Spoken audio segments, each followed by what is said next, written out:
All right, so today we're diving into something huge. It's like a secret war, but it's not being fought with soldiers. It's being fought with rusty, old oil tankers and just massive billion-dollar investments. We're going to look at how Russia's desperate scramble to survive economically is actually feeding right into China's massive plan to basically own the future of energy. And trust me, it's changing everything we thought we knew about the global power map. So the big question is, how did this even happen, right? How on earth was the entire world's energy map just secretly redrawn? It feels like it happened overnight, all through this tangled web of shadow companies and shady deals. Okay, let's get into it. So, to really get a grip on this new map, we've got to rewind a bit, back to early 2022. You remember, Western sanctions came down hard after the invasion of Ukraine. The goal was simple: choke off Russia's oil money. But what happened instead was this absolutely massive, seismic shift in how energy flows around the planet. And look, this was so much more than just Russia finding a few new customers. No, this was a complete overhaul of global energy alliances. Think about it, for decades, all these pipelines and supertankers were pointed west, toward Europe, and suddenly they were forced to do a complete 180, creating this whole new energy powerhouse centered squarely on Asia. So how in the world did Russia pull this off? For Moscow, this whole pivot to the east wasn't just some strategic choice. It was an act of pure economic survival. A really high-stakes gamble to keep the oil, and more importantly, the money flowing. And the scale of this pivot is just incredible. I mean, look at this. By 2024, a whopping 81% of all Russian oil was heading to Asia. A trade route that was honestly just a trickle before became a total torrent, completely flipping decades of energy flow on its head. But here's the catch.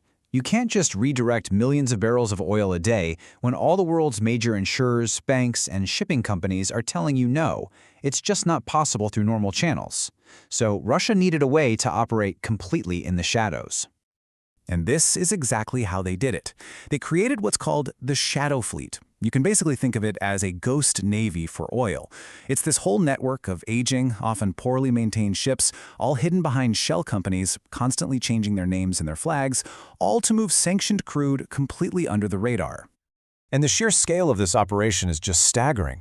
By early 2025, we're talking about 500 of these tankers being identified as part of this network. This isn't some small-time smuggling ring. This is a massive, parallel shipping industry built for one reason and one reason only: to keep Russia's oil economy alive. Okay, but all that Russian oil needs a buyer. And this is where the story gets really, really interesting. Because China isn't just buying up cheap oil. Oh no, it's playing a much bigger, more complex long game. It's fueling its economy for today while building an energy empire for tomorrow. This right here is China's absolutely brilliant dual strategy. See, on one hand, it's the world's biggest oil importer. It's snapping up all that discounted Russian crude to power its factories right now. But on the other hand, it's pouring unbelievable sums of money into renewables, basically racing to dominate the next age of energy. And when I say unbelievable sums, I am not kidding. Just look at this number: $818 billion. That's what China invested in clean energy in just 1 year. That figure, all by itself, is completely reshaping the entire global energy industry. And just to put that into perspective for you, that's about double what the United States spent in the very same period. So this isn't some slow, gradual shift. This is a full-throttle sprint to become the world's undisputed green energy superpower. And you can really see the results on the ground. I mean, in 2024 alone, China installed 278 gigawatts of new solar capacity. Now that's a number so big it's kind of hard to wrap your head around, but let me try to put it in perspective for you. Yeah, just let that sink in for a second. In one single year, China installed more solar power than the entire United States had managed to build in its entire history. That fact alone just shows you the incredible, overwhelming momentum behind China's green ambitions. So you've got this really tense situation, right? Russia's desperate shadow fleet on one side and China's patient, long-term strategy on the other.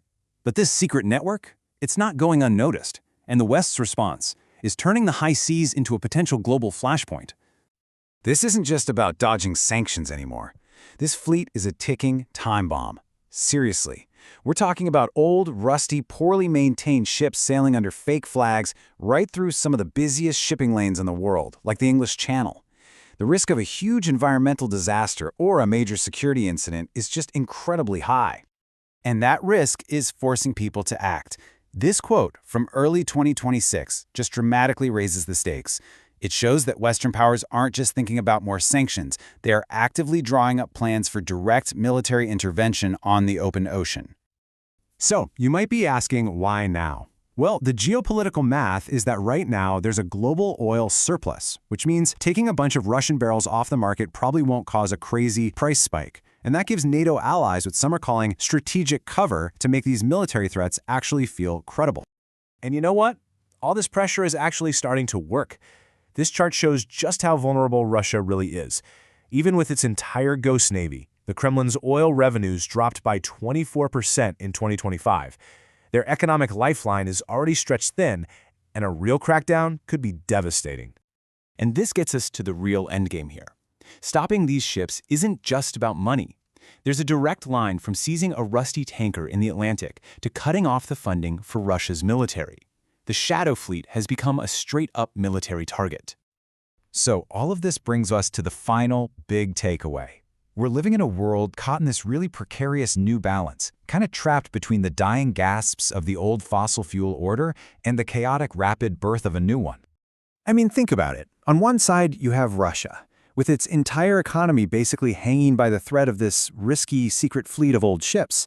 And then on the other side, you've got China just skillfully playing the long game, buying cheap oil for today while building an energy system that won't even need that oil tomorrow. Which leaves us all with one final question. In this incredibly high-stakes game between an aging, desperate fleet, a hungry buyer, and a world-changing green revolution, who actually wins? The answer to that is going to define who holds the power in the 21st century.